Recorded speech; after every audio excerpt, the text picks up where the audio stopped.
Hello, you guys.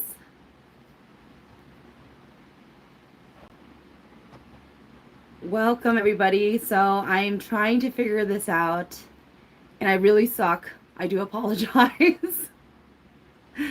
But I wanted to start off my live here with actually doing the giveaway.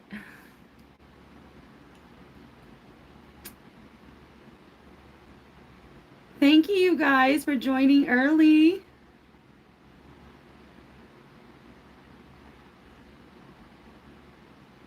Thank you.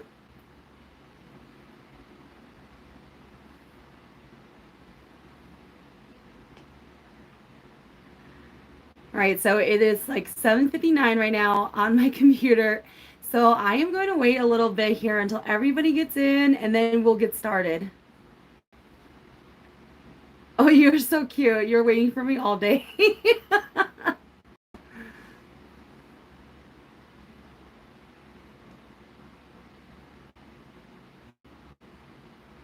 Hi, Bao. Hi, Steven.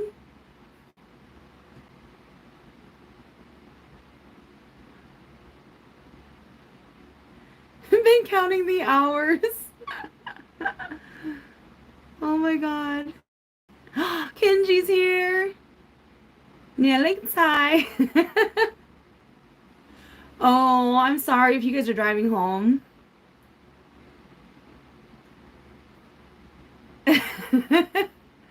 Thank you guys for joining. So it is 8 o'clock. And I'm sorry, I don't run on Hmong time. Hmong time really, really annoys me. So we're going to start, okay? So this is going to be the drawing for the giveaway of the tarot cards. So I'm going to go ahead and click and let's see who the winner is.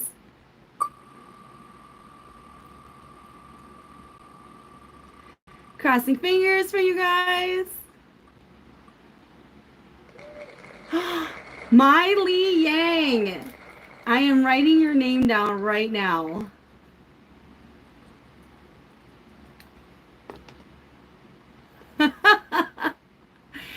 All right, so I am going to hit remove to remove this person's name, and I am going to draw a second person's name just in case I cannot reach Miley Yang. So then that way we know who the runner-up is going to be, you guys. So I'm going to hit remove. And this is in case the person does not claim their prize. This will be the second winner.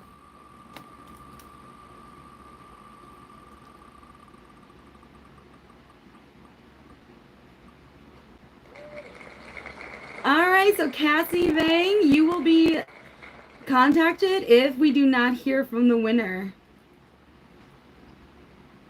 And I swear, you guys, it's not rigged that this person's name is Cassie, okay? All right, so let's see if I can flip this camera around. So give me a second, you guys. Oh, gosh. Oh, no. Do not turn it off.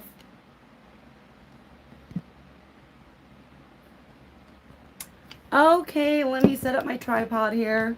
And let's get situated. So this is odd because I've never filmed on, like, YouTube live. So I had no idea how close the camera is. It's not taking my lens, like, on my camera. So this is going to be interesting. So hang on here while I try to zoom out a bit so you guys aren't like right in my face. Hello, you guys. Hello. Thank you, Kenji. Sacramento. I am going to be making more headbands. I am. I know. I'm so sorry, you guys. Thank you guys for tuning in. I will be contacting the winners, and if I don't hear back from you guys, I will let you guys know, okay? Yes, I am making more headbands, and the one that I'm wearing, this is going to be part of my Shaman line. I am going to be making bands strictly for the Shaman line, so I'm a red Shaman, for anybody who doesn't actually know, so I'm wearing my red one today.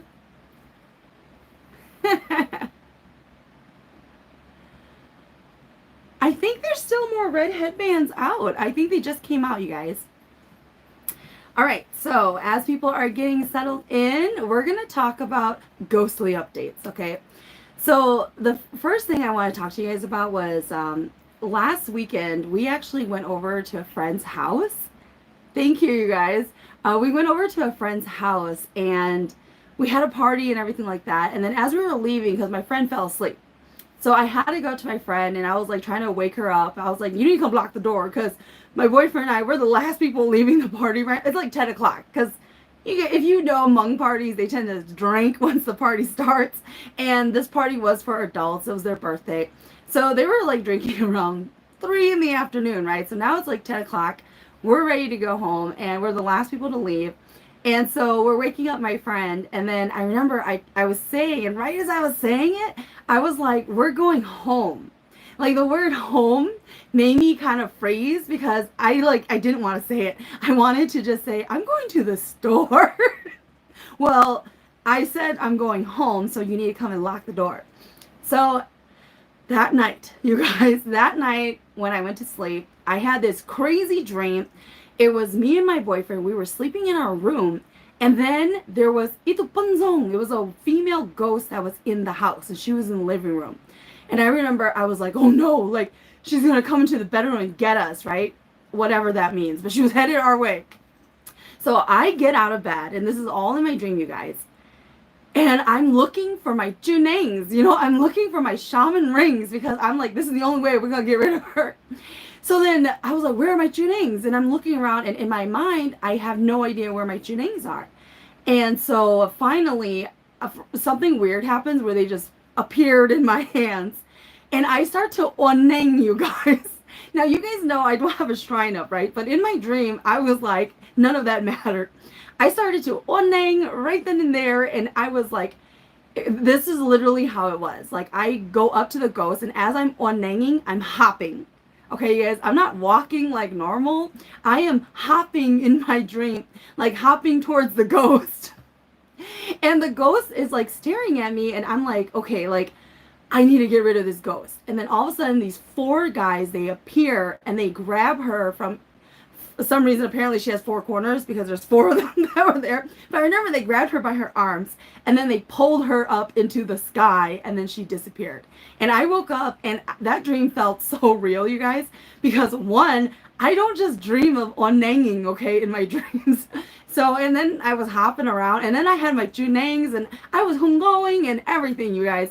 So this was a pretty intense dream for me. Is that a sign that I'm coming back as a shaman? Shaman hops are aggressive. Oh my god. Cindy, you're freaking hilarious. So that recently happened, and it was all because I knew I should have said I was going to the store, and I didn't, and I said I was going home, and then I just had a bad juju feeling, and that's exactly what happened. So the next thing that happened, you guys, if you guys saw me on social media, I had posted because I was texting my boyfriend because it was after work, I was done and I was going to work on making more headbands. So it's time to feed my chubby cat Oscar. So I'm going, and as you guys don't know this because I didn't post about this on social media, but we have a dog who recently passed away because of old age. So y'all know how I feel about animal spirits, okay? Like, you know, like, I used to have a German Shepherd. His name was Grizzly, and he was crazy as all hell, but I loved him. And I don't even want to see his ghost. I don't want him coming to me in my dreams. Like, I'm deathly afraid of that, okay? Because I know it's not who they are anymore. So we did have a dog who passed away recently in the family here. And I remember as I was turning off my laptop and everything for work, I was getting up and I had this feeling like, oh, you know, like they came back, like they came home. And I was like, but they're not here anymore, you know? So I was like, oh, whatever. And then like my cat was there and he was crying because he wanted food. So then I get up and I start heading towards the kitchen to actually feed him. And then I hear it. I hear it walking. Okay. And like that scared the crap out of me. And I'm like, you know, like I was like a lot of you guys were kind of like, oh, how come, you know, like, aren't you used to this by now, etc. Like, no, it is super scary every time it happens because, you know, you're alone, and then you're already feeling kind of scared because you could feel the presence and you know it shouldn't be there. And then I'm like, all I did was literally I grabbed food for my cat, and then I just looked at the ground. I closed the fridge. I just looked at the ground, and then I put his food down, and I just walked right back into my room because I was just so scared. Like I couldn't do anything. I was just that scared. Yeah, exactly, right? When your husband asks why you're scared of ghosts, we don't want to see them, you guys. It's not normal. Like, we're aware it's not normal. Eat Life with Kimchi is here. I love Eat Life with Kimchi. If you guys don't watch her mukbangs, you guys definitely should. She's also Hmong. Is it true that dogs have markings above their eyes have extra eyes? My spirit guides are saying no. Thank you. Yeah. I really do believe that they're not the same spirit. The one that comes back. Like, because they're not always aware. You know, they think there are certain types of spirits that will come back and they think that things are the same. Like, they're not aware that they've passed on. Oh God, do you guys know Demon Slayer? So if you guys have ever watched Demon Slayer, it's an anime and it's available on Netflix. And I hear that season 2 came out. So I was watching Demon Slayer, okay, and literally it's about a guy who slays demons. And his sister turned into a demon, so he carries her around in like a box. And he meets these other 2 characters. So there's one guy, and I do not know their names. My family hates it because I always mess up their names. But there's one guy who like is super fit and he wears like a boar's head, but he's just crazy wild, okay? And then the other guy he meets who has like the blonde hair, and he is scared of everything, but he's a demon slayer. I was watching Demon Slayer, and you know, like sometimes you try to envision, you know, like, oh, you know, who could I be in this story? I was like, I'm not any of these guys, like, because then I see like the main character and how much he cares like for his sister, and he's carrying her, and he's like fearless, right? And I'm like, yeah, no, I can't really relate to him. And then we meet the character of the blonde friend who is like freaking crazy. So his storyline is that he's super afraid. In real life, he's super afraid. But what happens is when he's so afraid he passes out, another spirit version of him wakes up, and that person is like a badass and kills everything, okay? That was me. Because I saw that character and I was like, oh my God, I feel so stupid. Because that guy was me. So go watch it, you guys. No, oh, we did my giveaway already. So Miley Yang won the giveaway.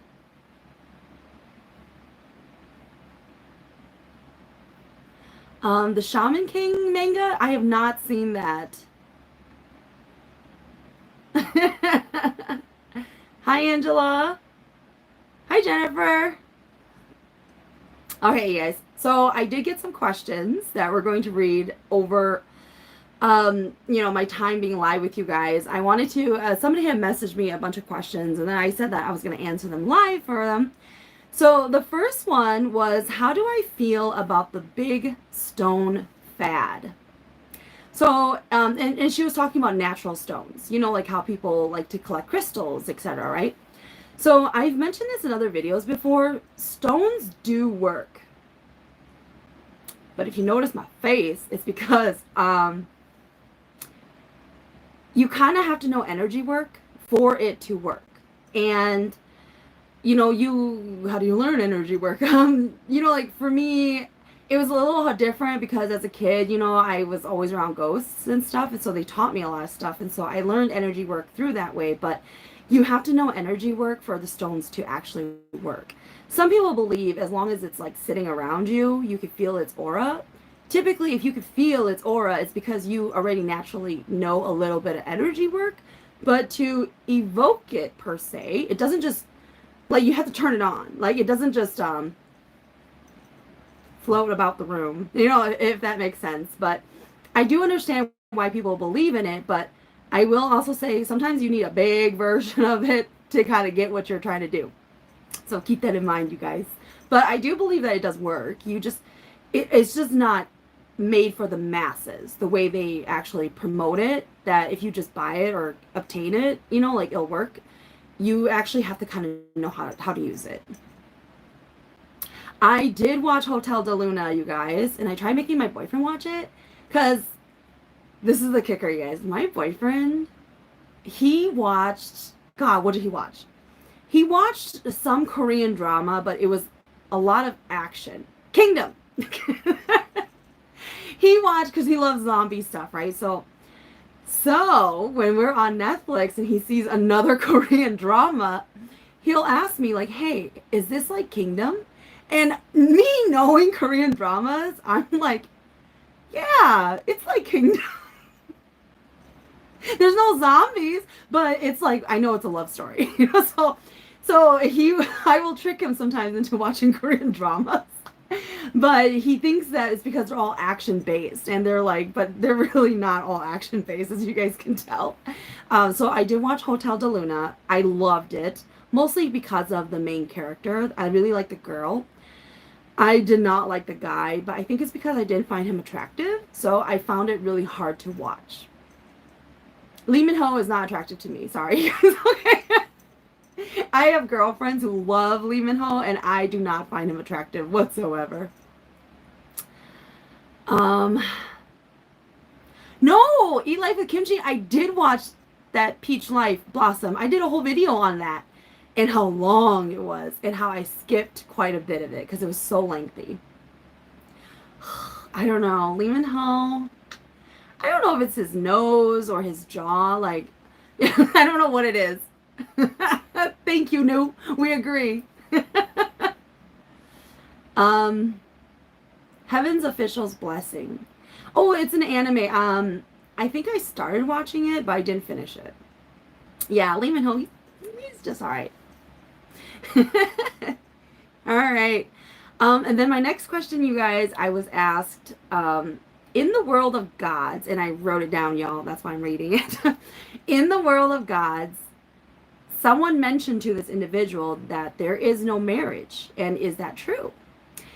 So, for those of you guys who don't know, marriage in the spirit world is very different, depending, especially the higher up you go, especially if you're a god.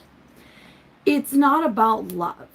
It's not about children, because none of that stuff is needed. It's about unity, power, and statuses. That's really what it is. They are allowed to have lovers, and they wouldn't call it a marriage the way we think of marriages here. It's more of just a union. It is a union of the two people, because now it's kind of like, think about like kings and queens and how they get married. It's more about unifying their worlds. That's what it is. I did have a bit of a conversation about how to be a god. Wolf Boy? I don't know what Wolf Boy is. Okay, so with gods, very high level gods, you're usually born into your status and your role. And what typically happens when you guys are born is that there are signs in the heavens, and that's how you are given those titles. But, with gods, we have disciples, we don't have worshipers. You can become a god level status, but you wouldn't become a high level god. So if you're thinking high level gods, those are like going to be like the main gods, okay? Like God of death, God of heaven, etc. Those are what we would call a high level god. Oh, and people have been asking about the Mysteries Decoded. I haven't heard back from them. And I did look it up, and there is no word on if they were picked up for season 2 or not. For some reason, production stopped. And I will say, there was somebody on the show who was sick. I'm not going to tell you guys who, etc. But I'm wondering if that is what kind of paused the production and the season from continuing. So I do know that when we were on set, I didn't know that this person was sick because they had cancer. That's why. Okay, so the next question I had was, How to support a gifted person who doesn't know or accept that they are gifted. So I can see that. I can totally see why people would have that question because, a lot of times maybe it's not you. Maybe it's somebody else and you want to know how can you support them. And it's not about convincing them, like with words or even actions at times. It is honestly, you believe in it. You believe in them.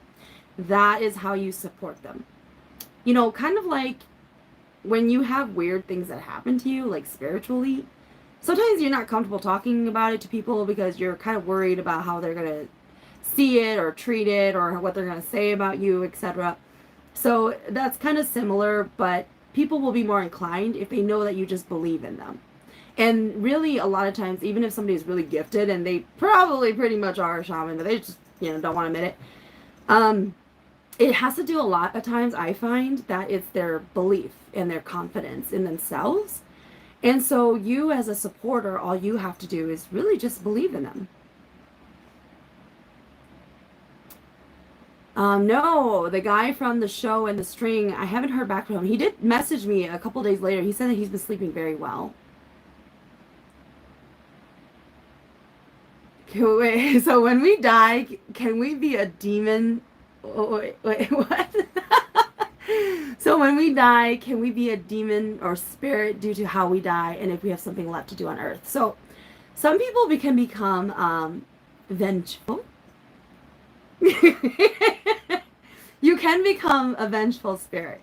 And I have this thing, and I know my spirit guides hate it because they're already preparing to tell me because they know where my mind went. I have this thing where, like if I pass away, I would love to haunt people, like just for fun. Like, like if I had the opportunity, wouldn't you? I don't know. But my spirit guides, they're like, no, that's not gonna happen. I think it'd be fun to haunt people. I'm not gonna hurt them, obviously. You have a big list. Oh man, it's just the thoughts I think of. Okay, really quickly, Hotel de Luna. So I did watch Hotel de Luna.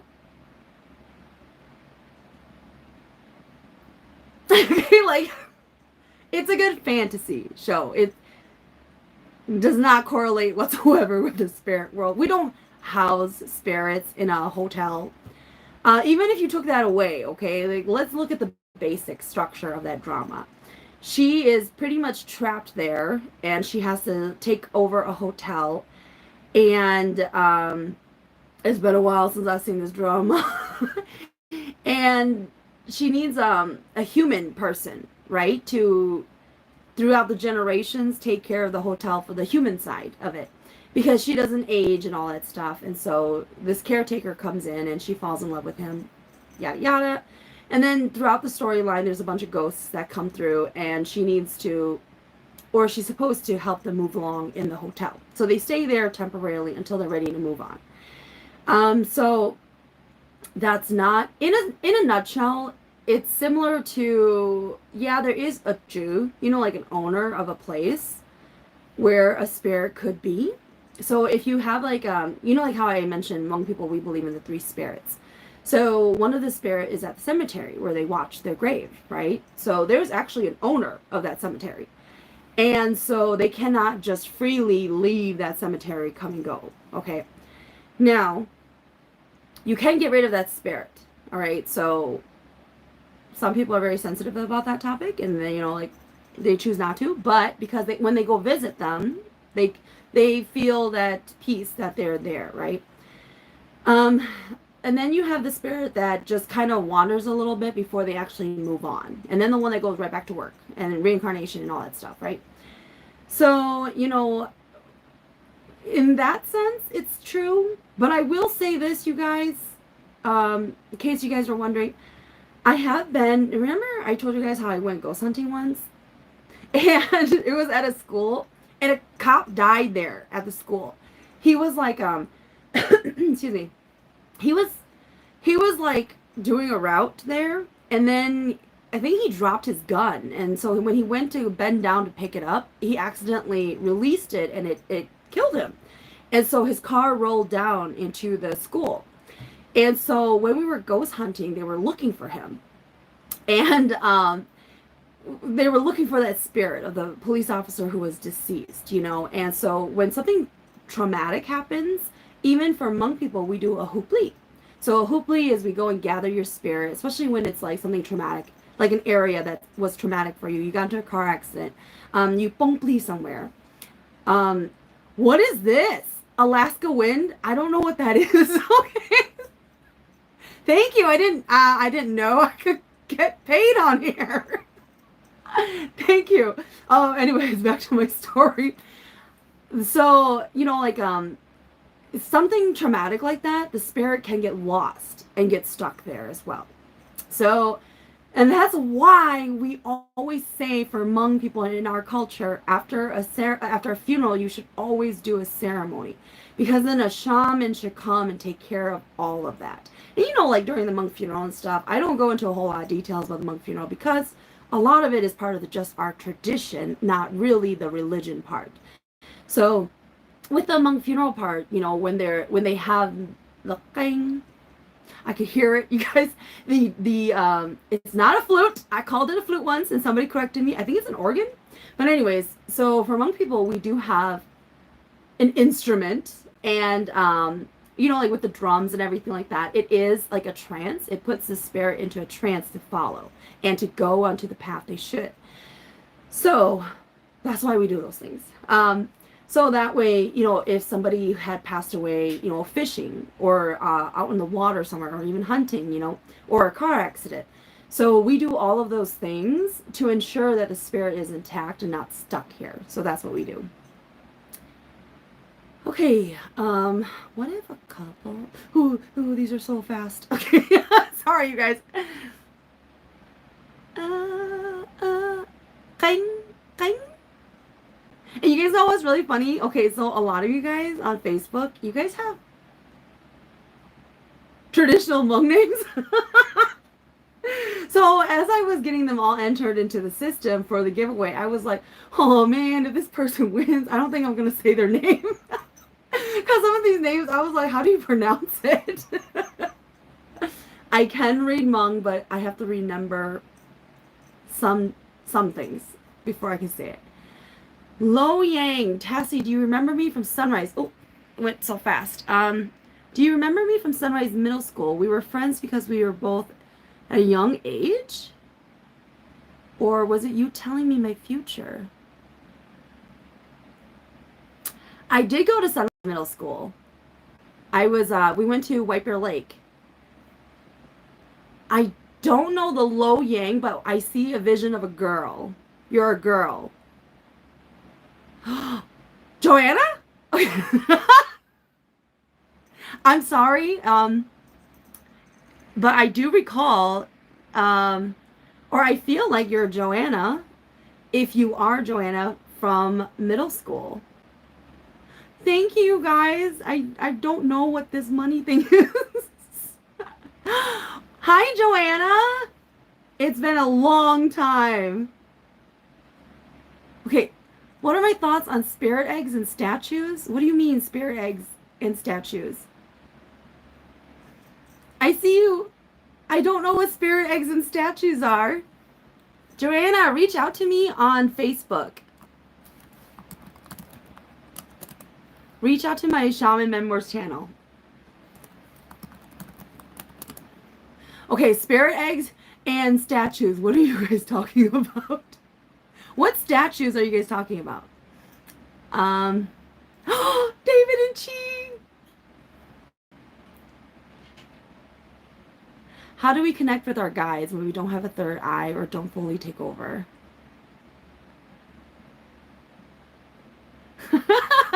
Okay. Wait, hang on here. Okay, so if you're trying to connect with your spirit guides and you guys don't have that third eye, I actually know a lot of shamans like that, okay? It's pretty seldom you'll come across shamans who can see and hear things.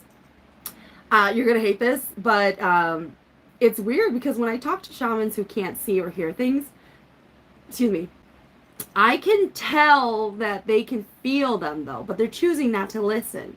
So I've talked a little bit about spirits and stuff. Recommendation on how to. I'm so sorry, you guys. I have never done Facebook Live like this, so there's a bunch of stuff happening. Okay, let me focus. So you need to be able to. You have to listen to your gut. You have to trust it because you can feel them. Especially if you guys have a shrine, you're able to chant and you're going. You can feel them. They're trying to connect with you, but you're choosing not to listen. You really are. So what I recommend, if let's say you cannot hungo and you're shaking and you're going on your bench, what I would recommend if I was there, I would tell you, just start talking. Literally, just start talking. It will happen. Oh my God, Alaska Wind, thank you. I will restock the dragon headbands, but just start talking. Even if you think it's gibberish, because you guys remember when I first started being a shaman, I didn't want to talk because my teacher was yelling at me. She was like, well, my spirit guides are saying your spirit guides are talking to you and you can hear them. And I'm sitting there shaking and everything and I'm going and I'm like, yeah. But it's not like I didn't know I could have a normal conversation with her. So she started just yelling and bantering at me, like, just talk. Like, and I'm like, man, but this is like gibberish. I don't know what they're saying to me. And then as soon as I did that, as soon as I started trying to repeat it, because I don't really know what they're saying. So I'm trying to repeat it and it all just comes out like mumble jumble. It's not even really what they're saying. And then bam, it catches and it went off. So that's what I recommend. Sleep paralysis. Can some people see and hear after they shake and bring down their guides? From my own experience, I'm trying to think here if people can. I will have to answer that I do not know because it depends on the person. For me, when I was seeing who was going to be my teacher, I immediately already saw things and heard things. I don't know of a shaman who Oneng the first time just to see if they could shake. And they couldn't see things or hear things. Oh no, I take that back. I take that back. Yes, they can. Because they're showing me images. Okay, so yes, you can. That can happen. So when I first started to Oneng, I was already hungoing before I had my shrine and everything. And then when my teacher brought down the rest of my spirit guides and I raised my first shrine, it was like something new hit me where it was a lot stronger than it was before. So yes, that is true. Okay, the person talking about statues and eggs, get back to me, okay? Because there's a lot of comments here and I'm trying to read them all. Is it possible for someone to be wrong when they tell you you have shaman guides when you've never heard it before? So Tia, I'm going to have to say this to you that usually people wouldn't say you have spirit guides unless you did, because, and the reason why I'm saying that is because some shamans can't see your spirit guides. I went through almost my whole life and no one ever seeing that I had spirit guides. Like no shaman could even tell that I could see and talk to ghosts and spirits and I was kind of crazy. So a lot of them couldn't even see that, you know. And so it wasn't until my early 20s that I actually found somebody who could. And they were more of a show, which is going to lead us to our next question. The next question was, I gotta read it. What does it mean when you're told you're a shaman, but you don't have spirit guides to Oneng? So, typically, we would call those show, you know, like, because, you know, like, Nianeng, like the shaman, we tend to call them because they can go and Oneng, Tianeng, you know, like, Tianeng means, the translation literally is, you know, okay, I don't know. Like jumping, it's like you can enter into the spirit world, you know. So I will say that I was supposed to be a jumping type of shaman, but my teacher, she said that it was inappropriate because I was a girl, because when you are a jumper type on your bench, you need people to hold you, and typically you need at least 2 to 3 people. And so they considered it improper, being that I was a girl and that other males who are stronger would have to hold me around my waist. So my teacher made it so that I didn't have to jump. And it took a while before it left. Because when I first started to onang, I would jump around all the time. There was even a really bad scene where my pants were falling down. I was literally yelling out, like, my pants are falling. And then there was like an auntie who was watching me, so she had to go up and hold my pants for me. So that did happen to me, you guys, because I was supposed to be the jumping type. But if somebody says you're supposed to be a shaman, but you're not the type that is going to onang, then it means you're going to be psychic, pretty much. Or you will be providing healing services in a different way where you do not enter the spirit world. I don't know what it's like to just be a show. I'm sorry, you guys, because that was never my lineage, so I don't know. But, let's see here. I need to see and hear, and I see and hear a lot of things. I'm not used to these abilities, and I'm not really sure how to handle these abilities. Honestly, tips for if you can see and hear them and you're not used to it, you gotta learn. You gotta learn. Because it will drive you crazy, and you have to learn, don't be afraid of them.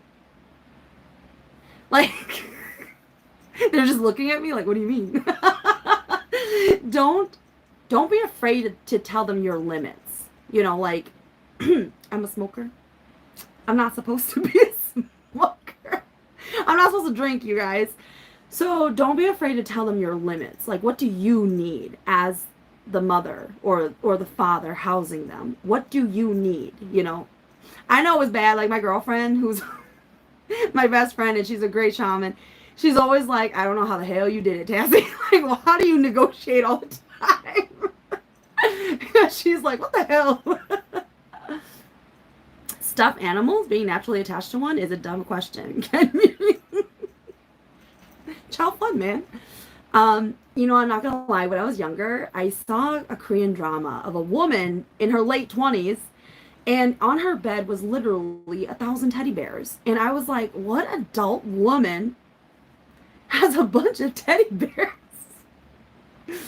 You know, I found that when I lived alone, you know, like, you know, because I had my own apartments and everything, I collected a lot of freaking teddy bears, and you can have attachments to your teddy bear. And the reason for that, in case you didn't know, is that you can put a spirit there that you may not even intentionally know you did it, but you are putting a spirit into that bear. That's why. Now, I'm not saying it's like Annabelle where it's going to come alive, okay? Like, if that happens, seek out a shaman or go to your nearest church, okay? Aliens. I do believe aliens are real. Generations can inherit shamanism. And the reason why I believe aliens are real, really quick, I have thought on them and I have gone to see them.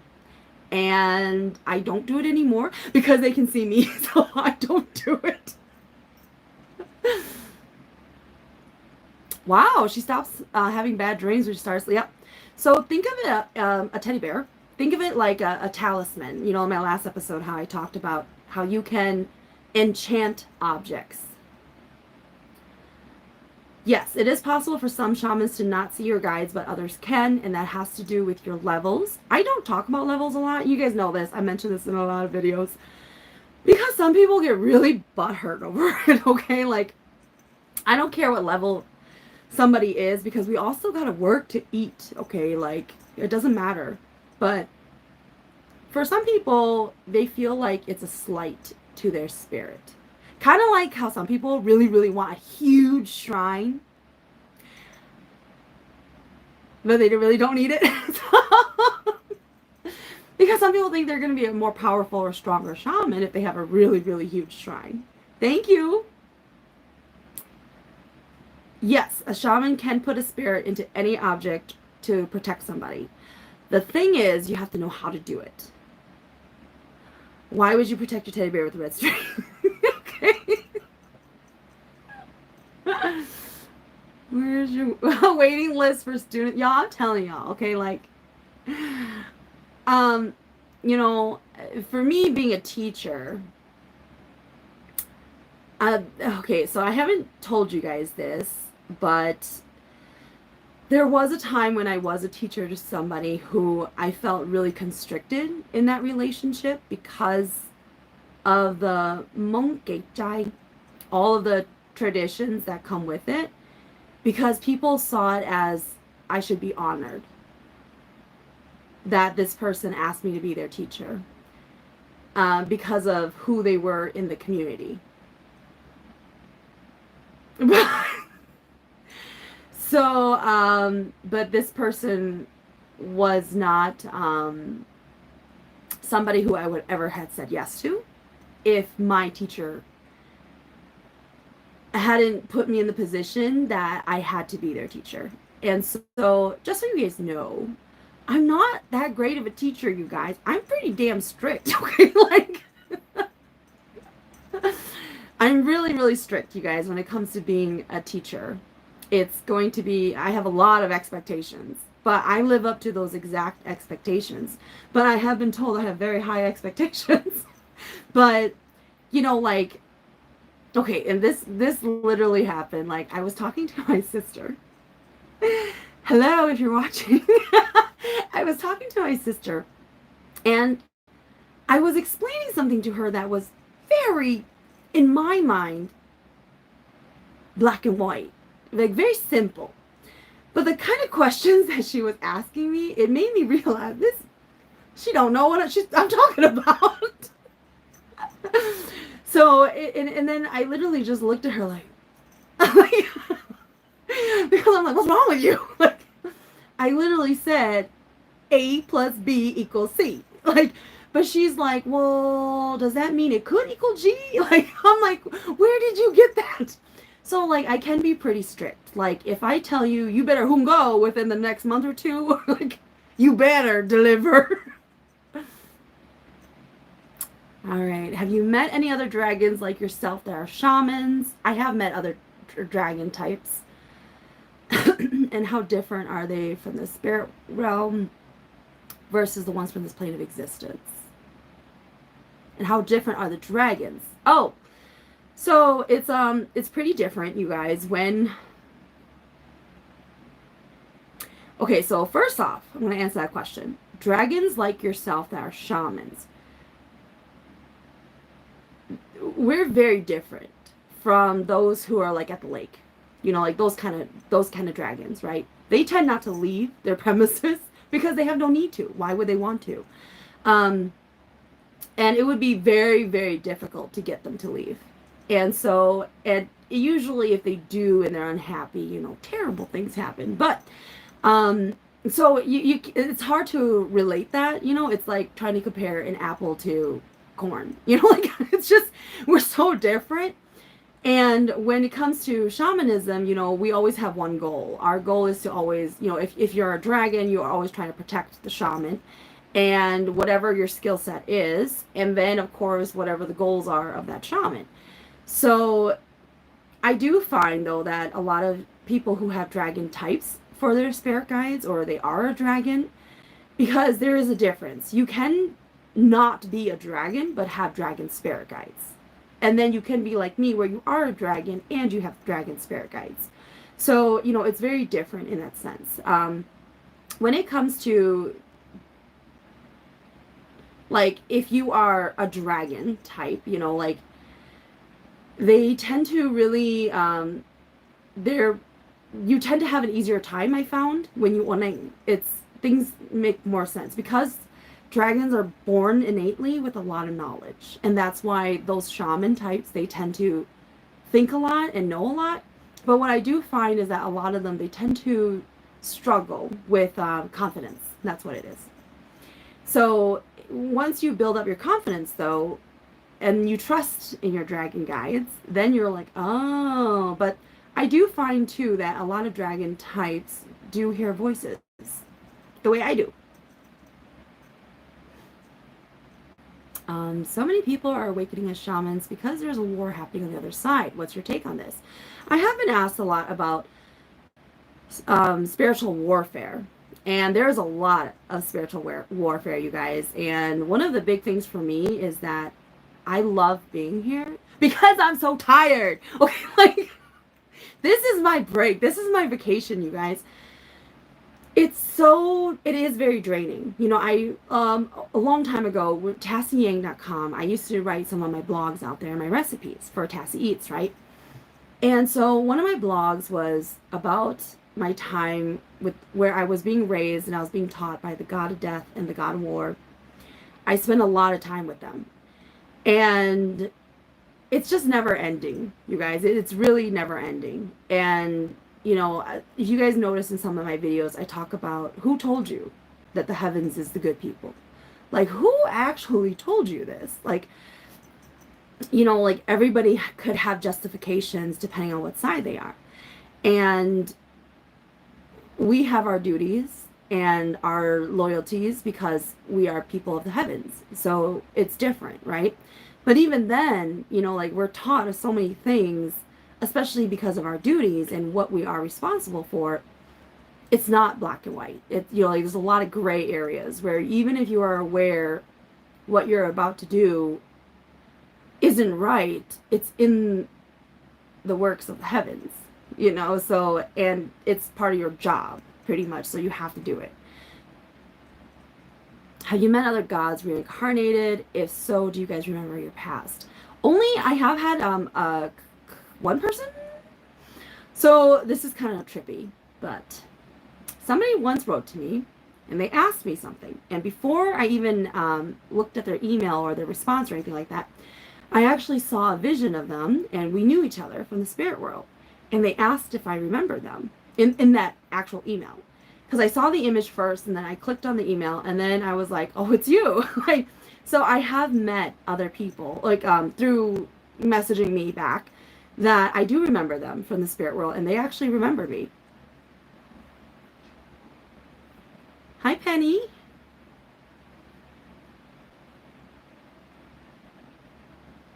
So the artifacts on the shrine and eggs. So usually your teacher should teach you those things. What are your thoughts on... Ooh, so many questions. Oh, yeah. So, the dragon, you guys. So, there is, here in Minnesota, a really old dragon. And usually dragons, they need to be very old to be able to turn into the form of a human. And there's a lot of reasoning behind that. I swear I wrote it in my article, too, once a long time ago. But anyways...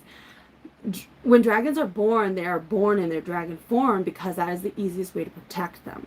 And as they become stronger and older, and we can see them growing up, when they are able to turn into a human form, that is traditionally the aspect of when they are their weakest. However, if you ever see a dragon that's in a human form, they're actually super powerful. It's the only reason they can turn into the human form, okay? So just be extra wary. However, here in Minnesota, if you guys ever, especially those who can sense spirits, if you guys ever go by Long Lake, what the heck is it called? Long Meadow Lake, off of Highway 77 by Egan Outlet. So I did not know that she was there until one day I was driving, because, you know, I told you a story about me going to Egan. I don't like Egan for some weird reason. It's weird. It feels weird there. But I was driving there and I allowed my mind to wander, and then she was standing there and she was handing me, in Hmong we call it baho. You know, it's dragons, they carry these, you know, balls of power where they have power inside of it. And she basically was greeting me for the first time. And I was like, oh, damn, like, because most of the time they're always in their dragon form. They don't show up to me in their human form. So I was like, wow, you've been here a while, huh? So if you are somebody who is spiritually inclined and you go to that Long Lake Meadow, you may come across her. Yeah, she's fine. She's super powerful. Can gifted non-practicing shaman see see your guides? Yeah, of course. If anybody who's gifted and they can see spirits and stuff, of course you can see them. Why do some women become shamans after marriage? I touched base on this in last few videos. But usually it's because they're waiting for the support system to come through for that person. And then bam, they wake up and they're like, it's time. And, you know, unfortunately, a lot of people who are married, if they don't know they're supposed to be a shaman, they don't consider that when choosing a spouse. You know, it's like, you know, you tend to talk about jobs, goals, children. Like, what do you guys have in common? Not, if I ever became a shaman, will you support me?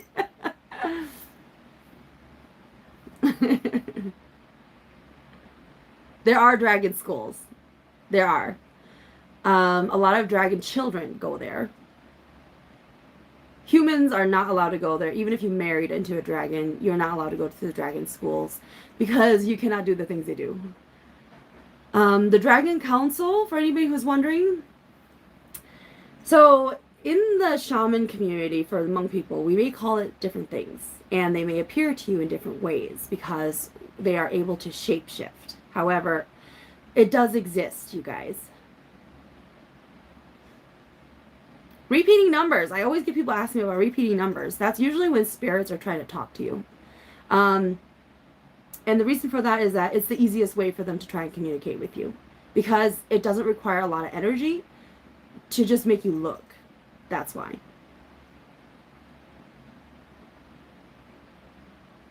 How long do we give our supporters time before our guides start to make them suffer by pain?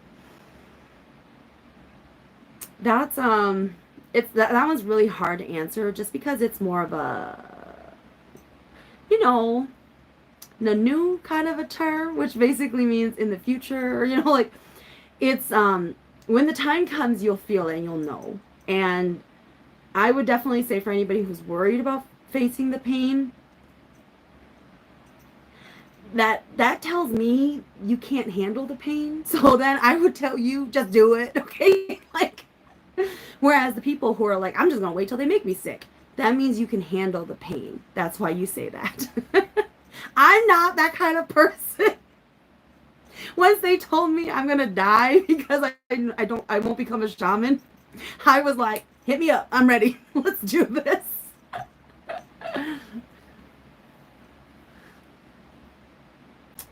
How do you get your guides back if they're locked up?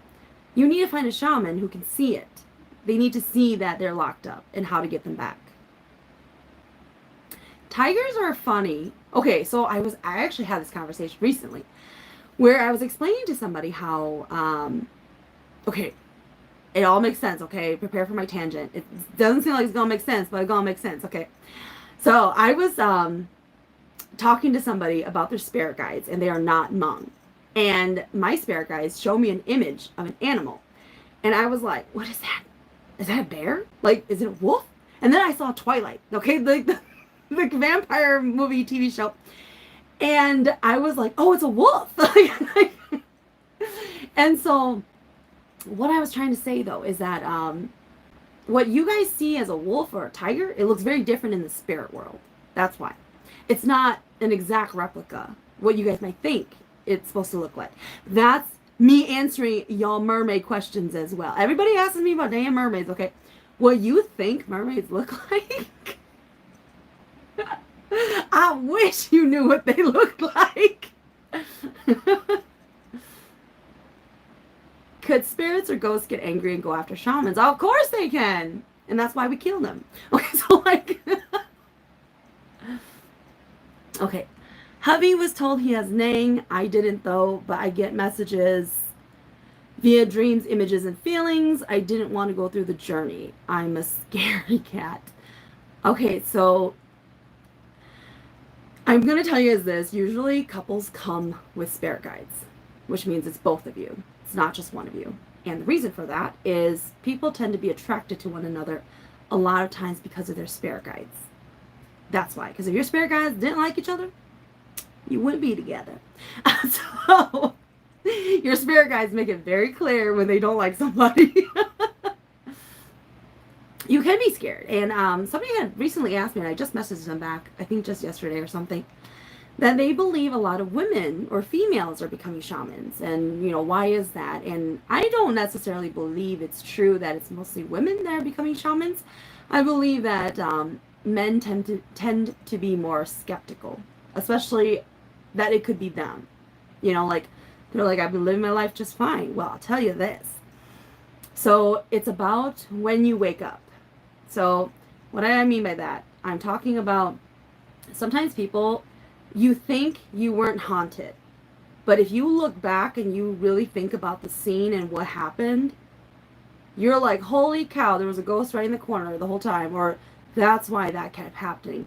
So a lot of times people just aren't awake and they aren't aware of it because they go through their normal life. They don't think about spiritual stuff, right?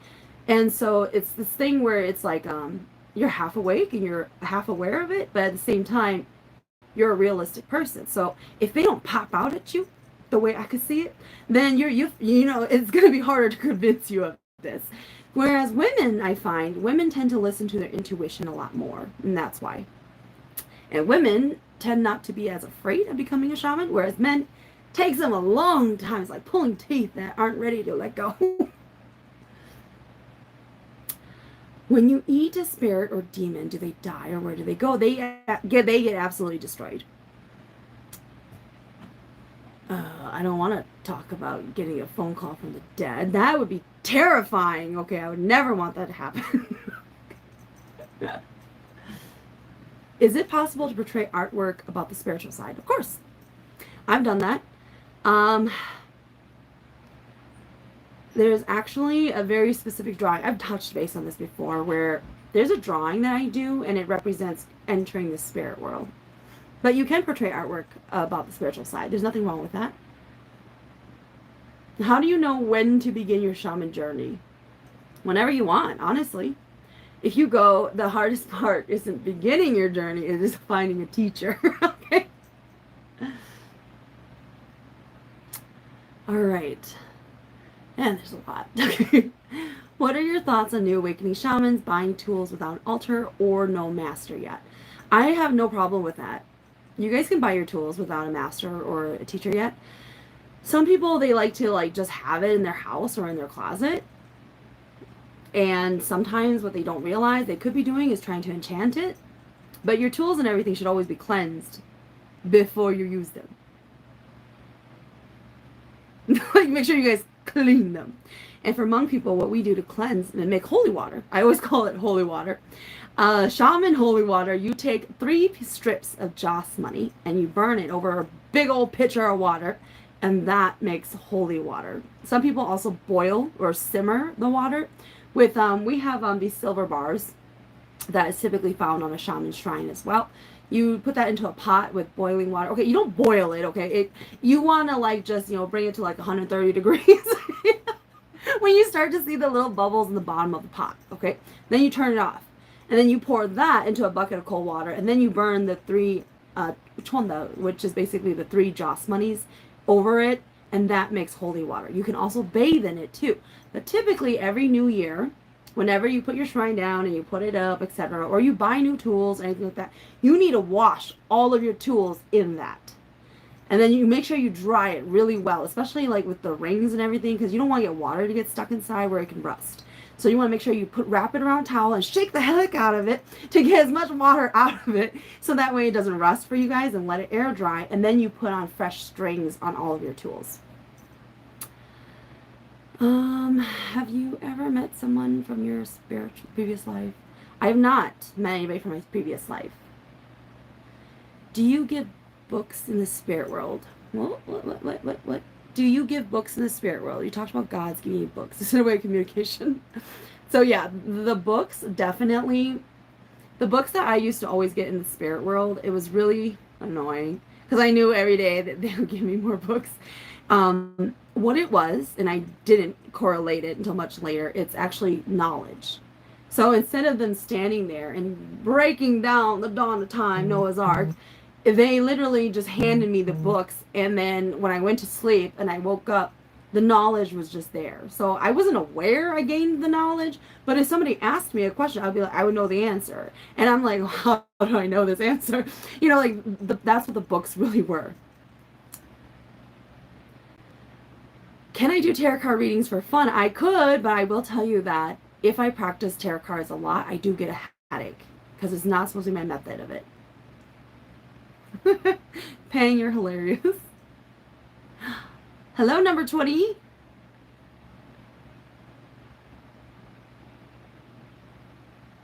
So there are some things I can't talk about in great detail, you guys. So when it comes to, you know, like evoking magic or very specific things about the spirit world, that's knowledge that was given to me for myself. That's not knowledge that I can share with you guys. I pretended to read the books. I even touched them. Oh, and I forgot about this, you guys, but when I was younger, I always wrote in the words of the heavens. Like, I would always get these books, real life books, y'all. I would go buy books, okay? Like, this ain't crazy stuff. Okay, like, I would go and I would literally get notebooks, and then I would start writing gibberish all the time. And then my hand would cramp up, and then I would get bored, and I don't want to do it. And my spirit guides were telling me it was because I was a bad student. I never wanted to learn it. But the spirits were always trying to teach me how to write in the spirit world. Yes, when I read people's comments, can I see if they have spirit guides? Yes, I can. Do I tell y'all? No, not always. When I close my eyes to sleep, I see another room. So sometimes it could be that they're trying to get you to learn to astral project.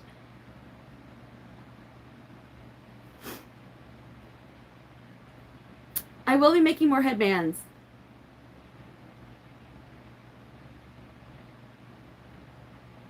Ty, you do have dragons, and you may already know this, but one of them is injured.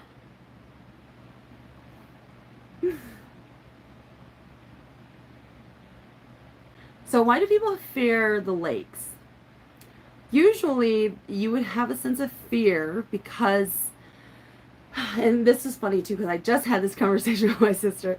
I hate sea creatures, okay? Like, that might sound so weird, but like dolphins, whales, carp, I don't care what kind of fish you are, what kind of creature you're, shrimp, lobster, I hate them all. I will eat them, no problem. Alright, I will eat lobster and shrimp, okay? But I hate sea creature with a passion. They are very creepy to me. That's why I think that they're really, really creepy. It's just no. Like, even if you guys watch, you know, like the Discovery Channel, and they're trying to show you creatures in the sea and all that, no, I have no interest. Especially when they go into dark waters, I need to turn that. I need to look away. Like, I can't even look. This sense of utter fear hits me, and no, that's not going to happen. I once played on PS1. This was a very long time ago, you guys. I was in high school.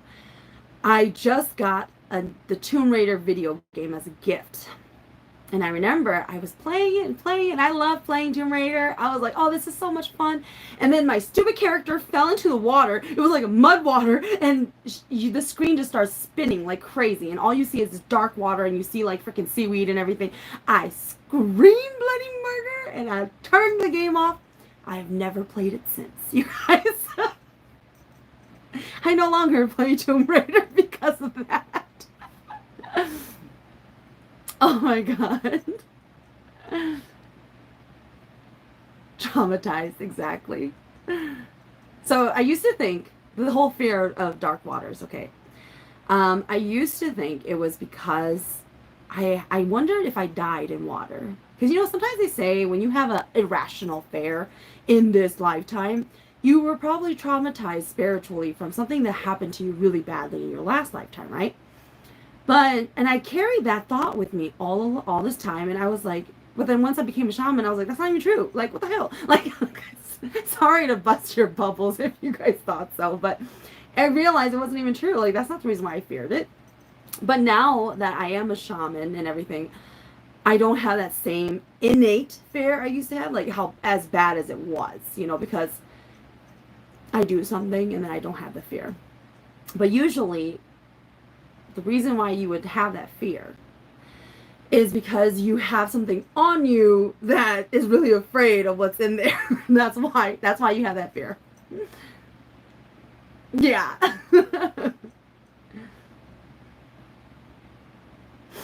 Okay, so if you have a dragon side, how does that affect you spiritually? Like in your life?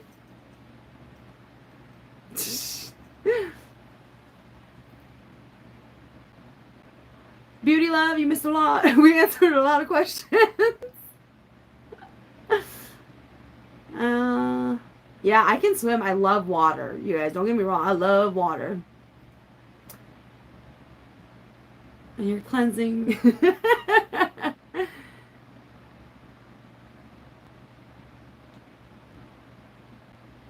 So usually shadow people and stuff like that, you typically, if you, cleansing of the house can sometimes help, but not always. You should probably just, why do I keep hearing JJ? They just told me no. But no, a cleansing of the house doesn't always work. You can try it though, but usually I would recommend a ceremony. How can you heal an injured dragon? Usually if you have an injured dragon, just like an injured spirit guide, you need to go into the spirit world to fix it. So you have to be able to enter it, whether it be meditation or some form, and you need to actually do something specific to heal your spirit guide. And tie with your dragon, you need to give it something. It needs something very specific to be able to heal it. Its leg. Usually if you dream of killing a lion and scaring a wolf away, it was a bad entity coming, and you were able to scare it away. Cooper, you're hilarious. Thank you, guys. You know, it's funny because like when I start sweating, and I'm sweating because in my room here, I have like all the studio lighting on me. It's pretty warm. It is 79 degrees in here, you guys.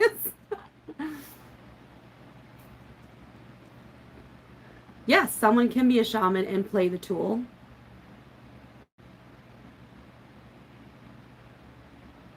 Oh, so one of the other questions, because I read somebody's question here about when you threaten the spirit, doesn't leave, right?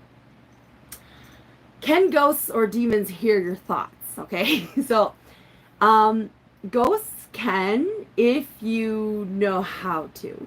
Okay, so if you choose what you do, if you're trying to talk to a ghost not verbally and you're just like scared and you're just staring at them and you're really afraid to move and stuff, you can actually, sorry, it's a piece of feather.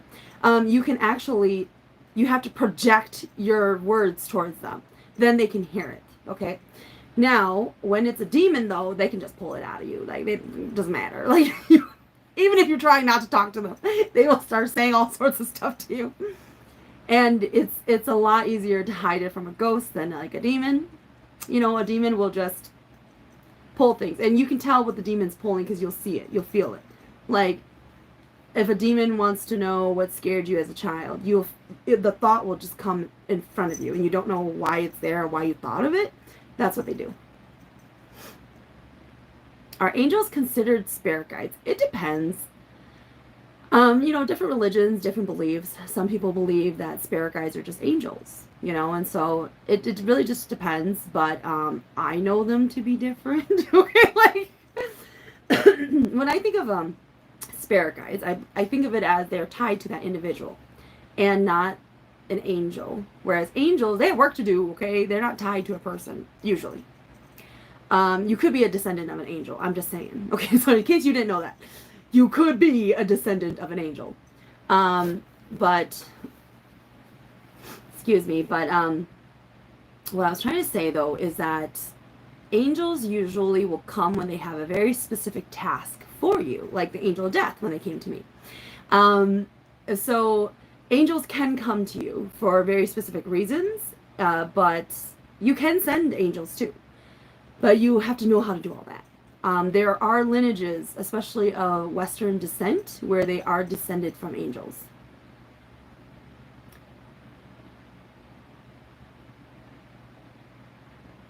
Blow it and they leave. Sorry.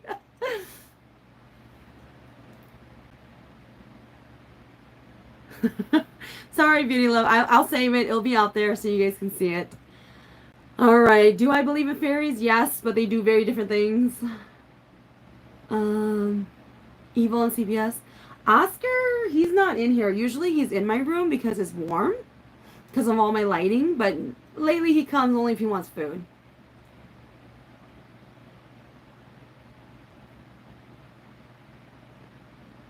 So tigers typically are not always really a good thing.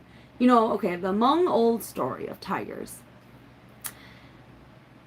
Somebody was like really poor and hungry, so they dressed up as a tiger to go steal food or chickens or something like that.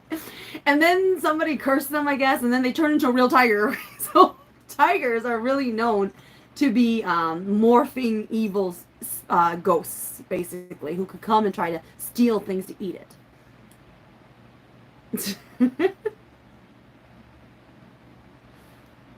Spirit guides, where do they come from? Thank you guys. Where do they live? So there is a place where your spirit guides are housed, but usually it's because it's your place. That's why they're housed there. Yes, I have met gods of different faiths before. I have met God of Christianity.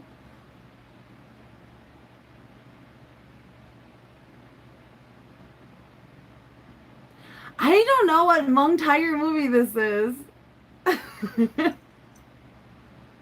Science does exist, you guys, in the spirit world. Science does. And for people who have questions about passing on and do people come and guide them, there are people who come. In my childhood videos, I talking about me growing up. I did talk about how I met these people who were walking in the spirit world, but they passed right in front of me because as a kid we had these like trees with a lot of white flowers, and I would go pick them all.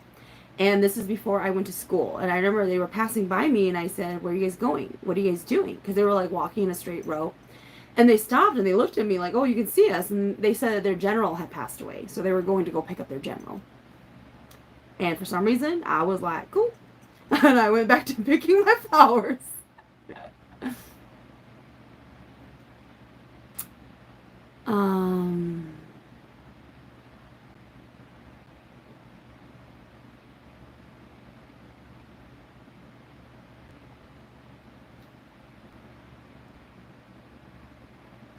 Oh my god, there's so many questions. They're just disappearing really fast. Since I'm a dragon, do I feel more attracted to the water element than the others? So my main element is actually fire and air. And in case you guys didn't know, I'm actually a white dragon.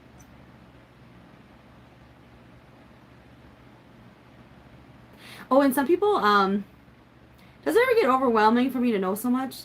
Not really, because I don't just sit there and like let it all hit me. It's just kind of like, it's kind of like as a kid when you see ghosts or you talk to ghosts. It's just like, you know, like it's not a big deal. Can only someone with dragon energy enter the dragon realms, period? It depends on what you're doing. Like, even if you were a dragon, there's certain areas you're not allowed to go to unless you have the authority to go into it. It's kind of like anywhere in the spirit world. You can't just wander aimlessly into everybody's lands. There's a lot of repercussions for that, and there's a lot of rules in the spirit world. So when I say spirit world, I'm not just talking about the heavens. If you are a shaman, or you ever were one, or you're practicing, the spirit world does not mean the heavens. Okay, so don't think you're in the heavens in case you're not there. Okay.